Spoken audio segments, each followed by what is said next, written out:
Good afternoon, friends. Coming to you this afternoon from St. Mark's Reformed Church in King.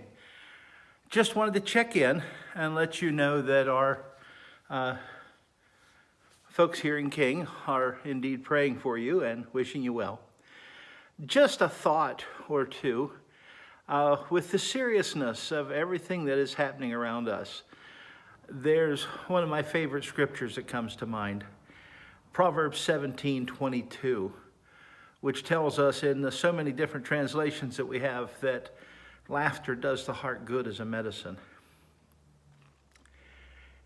It's a season to be wise, a season to be reflective, a season in which to be smart about what we're doing. But it is also a time to laugh. Perhaps the best thing we can do for ourselves, beyond praying for those around us and helping wherever we can, is to laugh and share laughter wherever we are. I recommend making a treasury box of laughter.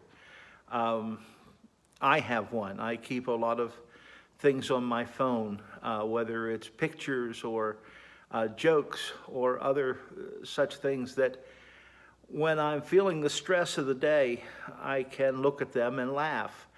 I also do some writing where I write down some of the stories that have happened that later on I can pull them out and have a good laugh. So many of you know me as a storyteller, someone that can take a few things and knit them together into a story that'll either have you laughing or wondering just what does go on in his mind. But the laughter, the ability to have a good laugh, not at the expense of others, but laughing about what we're seeing around us and laughing about just the beauty of God's earth that's still in his control.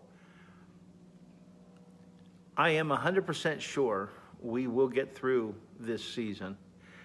God's still in control. And for many of us, our faith stronger and better exercised. However, we need to take time to laugh.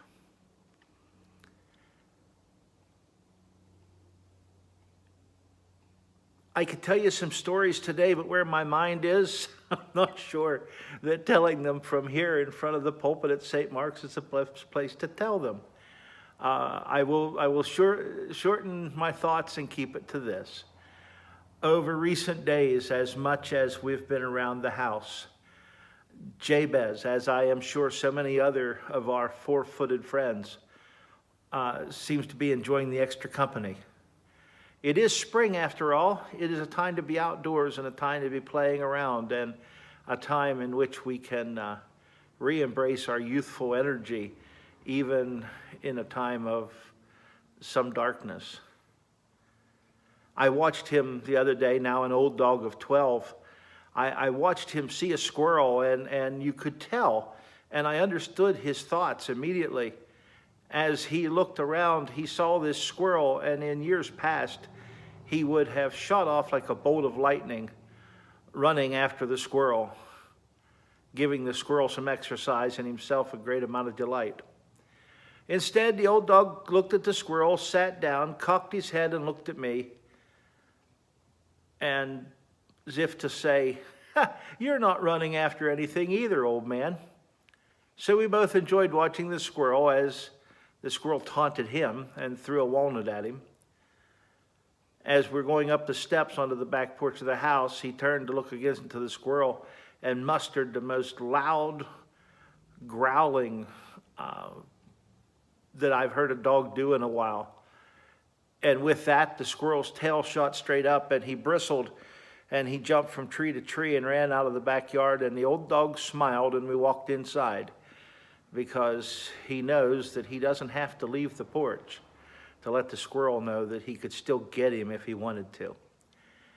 Let's have a laugh. Let's look around us and enjoy what we're seeing and enjoy the blessing that God has given us with friends and folks to pray for us. God bless you, and may your day be filled with laughter. May you have reasons to laugh aloud, and may joy be with you all. God bless. Bye-bye.